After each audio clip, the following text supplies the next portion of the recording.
Esteemed representatives of the Eorzean Alliance, on behalf of the Garlean Empire, I thank you for inviting me here today.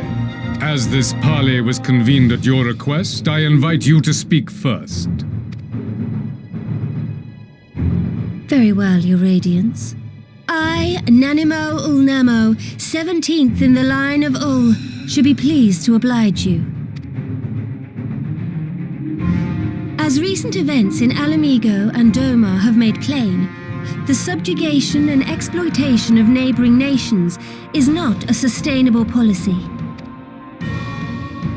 Should this day end in war, you may very well defeat us, but you will never extinguish the people's desire for freedom. Though it may not be in our lifetime, there will be another revolution, another war, and the cycle will continue. Doma has entered into a concord with the nations of Eorzea, a partnership wherein we recognize one another as equals. Garlemald could be afforded similar treatment. You need only set aside your ambitions and join us in paving a path towards peace.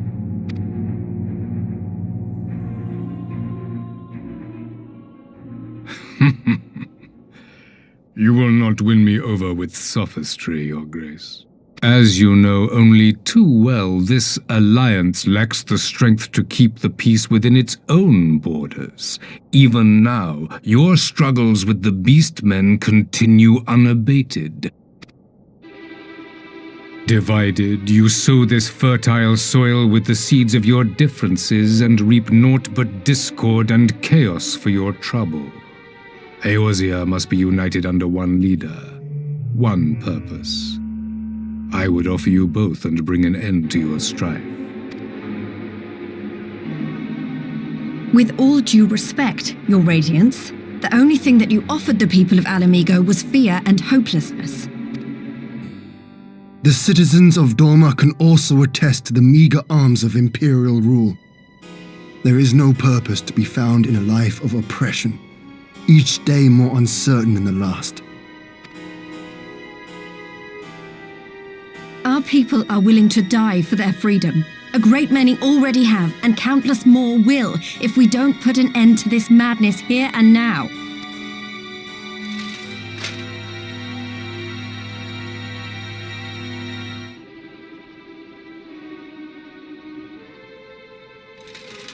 We brought order and stability to your lives.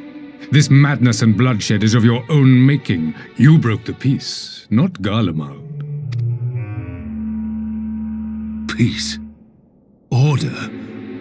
You kill our peoples, despoil our lands, take everything that is ours. And what? You expect us to lick the boot that grinds our faces into the dirt?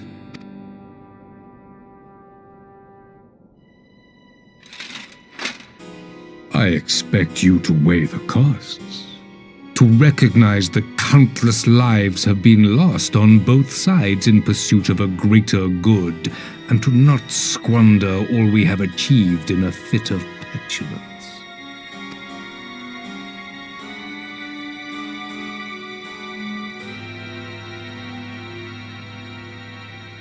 Your Radiance, I fear I can personally attest to the dangers of pursuing one's vision with such righteous fervor. For 1,000 years, the Holy See of Ishgard waged war with dragons.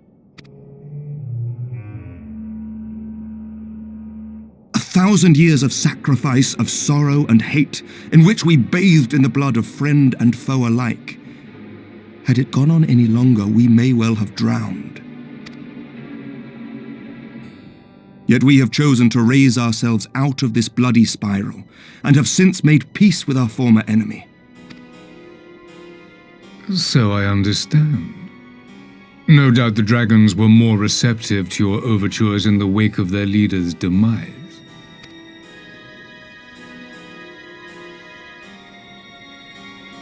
You speak of peace, yet use war to achieve it. Your father would not have bothered to obscure his intent with honeyed words. He understood that strength is all that matters in the end.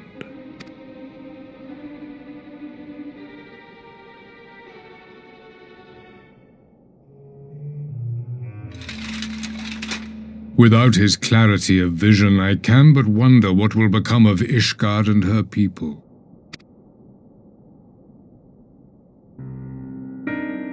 There was a time when Garlemald too lacked a leader of conviction. Weak and unable to wield magic, we were at the mercy of the strong from whom we sought refuge in the bitter cold of the north. Were it not for the discovery of ceruleum and the subsequent development of magitech, we might never have gained the power to take back that which was rightfully ours.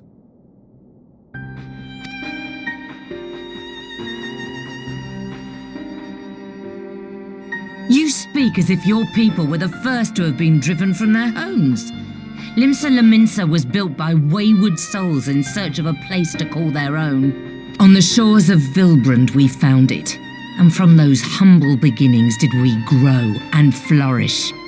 And all without robbing our neighbours of their liberty.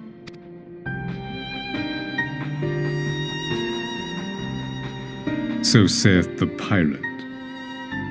Am I to believe that you simply asked the kobolds to yield up their lands and that they were happy to oblige you? That you did not drive them out like rats in the hold of one of the many ships seized by your privateers?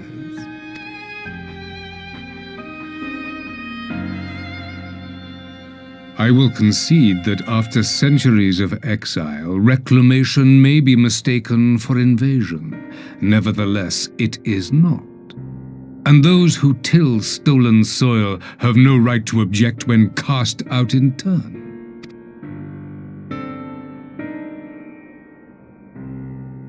Your uncompromising nature rivals that of the Ixal. They too lament circumstances which they themselves perpetuate. Were they but to embrace peace, we would welcome them with open arms. Indeed, some few have done just that, and now receive of the 12's Wood's bounty. Would that your people might learn from their example.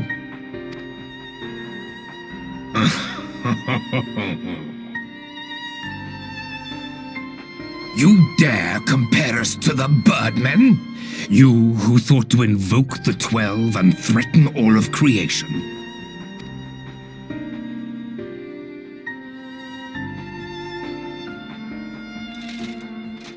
I came here in the hope of finding some speck of common ground, but I see now these discussions will accomplish nothing. Despite what you people may believe, I am not wont to choose the sword over the olive branch. 'Tis but a pity men are loath to accept one without first being shown the other.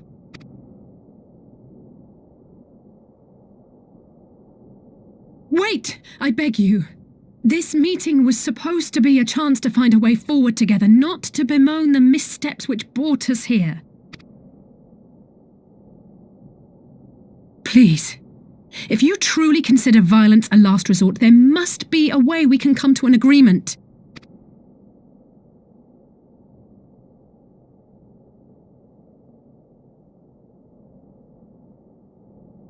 As Mistress Alize says, we did not come here to bicker over the past, but to discuss how we might strive towards a brighter future. Emperor Varys, may I suggest a short recess, that all present might compose themselves prior to beginning anew?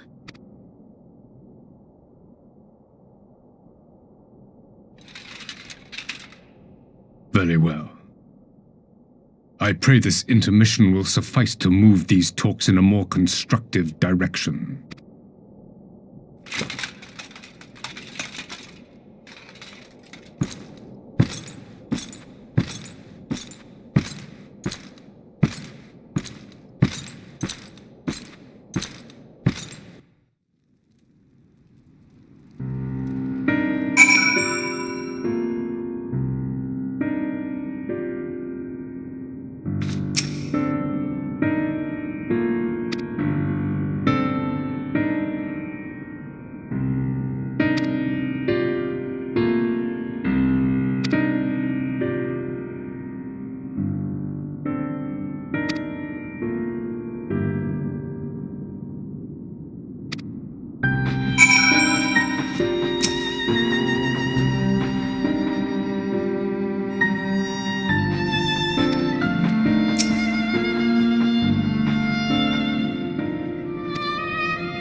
Now then, who would have the floor?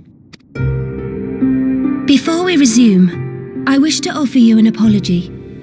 After you graciously accepted our invitation to discuss an armistice, we have done naught but rebuke you at every opportunity. I believe I speak for all of us when I say we are deeply sorry for our discourtesy.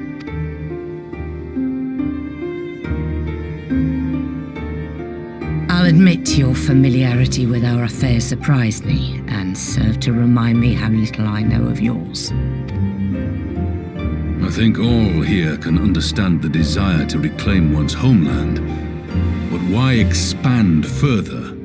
That is my question. If I may, the answer can be found in the Imperial doctrine they took great pains to impart to my people. Recognizing the threat icons posed the world, Solus Zos Galvus decreed that they were to be eradicated. To this end, he began a campaign to unite all lands under the Garlean banner. Or so we were taught. Yet the Emperor only reached the burn, the Baron said to have been laid waste by icons, after conquering all the lands that lay between. What is more, I am quite certain the practice of summoning was not nearly so widespread in the days before the Empire's founding. When you put it like that, it all starts to sound like an excuse, doesn't it? But to distract from what? Why are you really waging this war?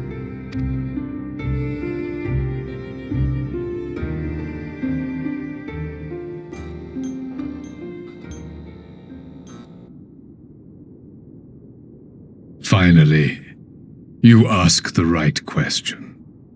I can but hope you heed mine answer and at last accept the righteousness of our cause. My goal is this: to return the world to the way it once was, the way it was always meant to be. In doing so, mankind will be made whole once more.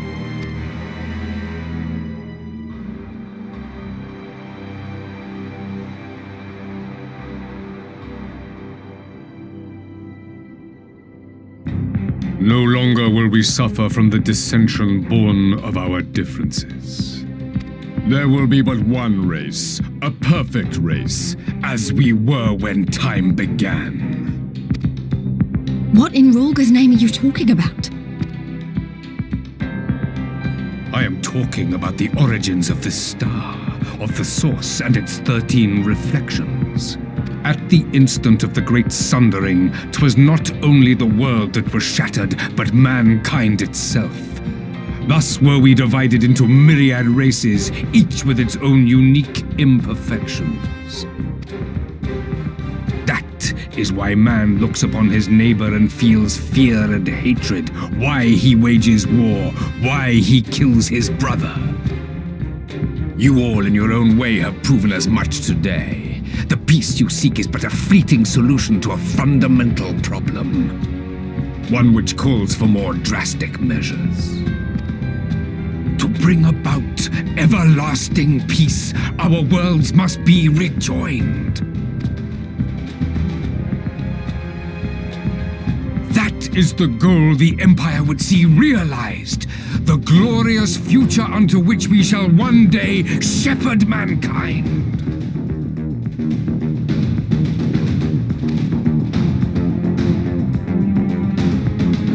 A rejoining of worlds. I have heard this tale of the source and its reflections before. Are these not the selfsame desires as the Ascians? Emperor Varys, do not trust in their words. They will lead you to your doom. My father thought to use them, but in the end he succumbed to their temptations. He embraced summoning like so many other pawns before him. Do not tell us you mean to do the same.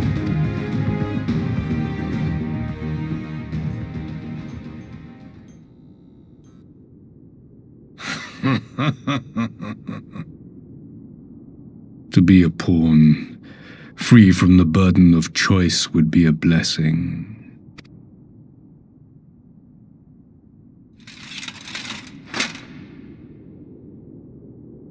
But I forswore that privilege the day I learned that the Garlean Empire was built by the hand of an Ascian. What?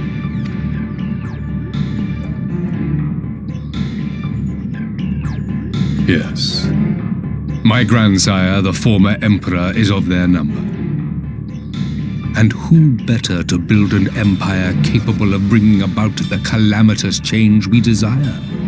Would you condemn me for this alliance, for bowing to the will of these shadowy masters, when the prize is true and lasting peace?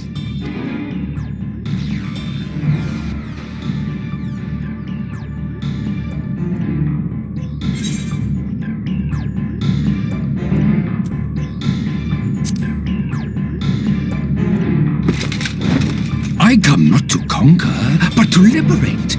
To free man from the prison of divergence. Imagine a world united. One perfect race beneath a single standard. An army before whose might these servants of darkness and light would fly as leaves in a storm, never again to meddle in man's affairs.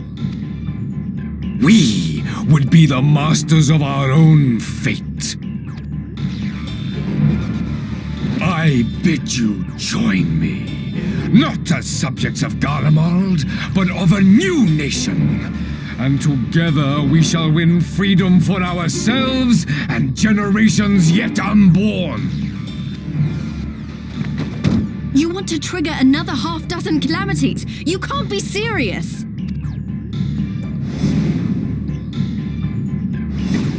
Have you forgotten how many died? There will be no one left! Do you truly imagine we would aid you in your bloodletting? It is unthinkable, unconscionable.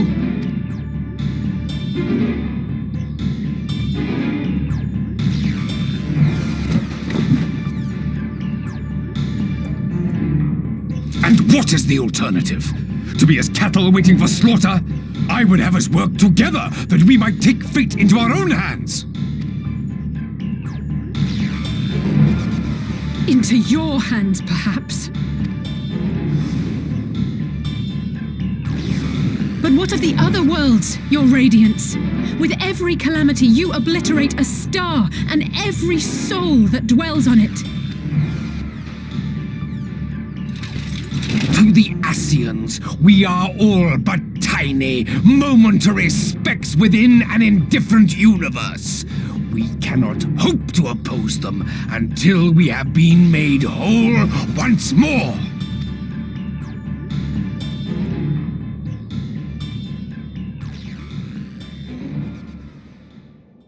Are these truly the words of Garlemald's ruler?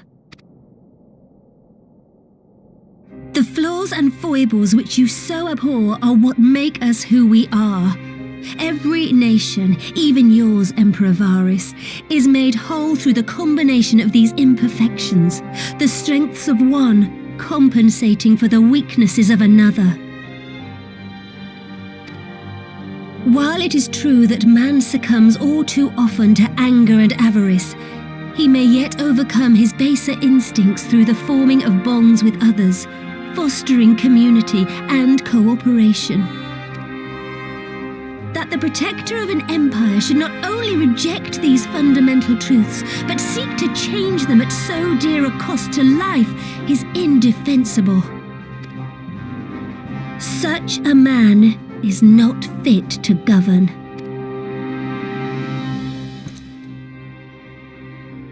And you, warrior of light, would you refuse me as well?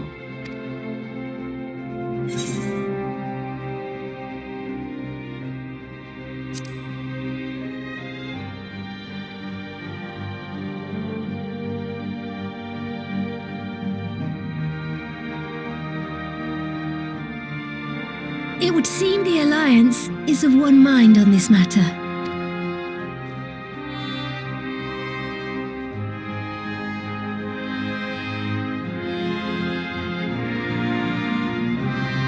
You Eorzeans never cease to disappoint me. Though I suppose I have only myself to blame for expecting more from savages. This discussion is at an end. I bid you make ready for our next meeting.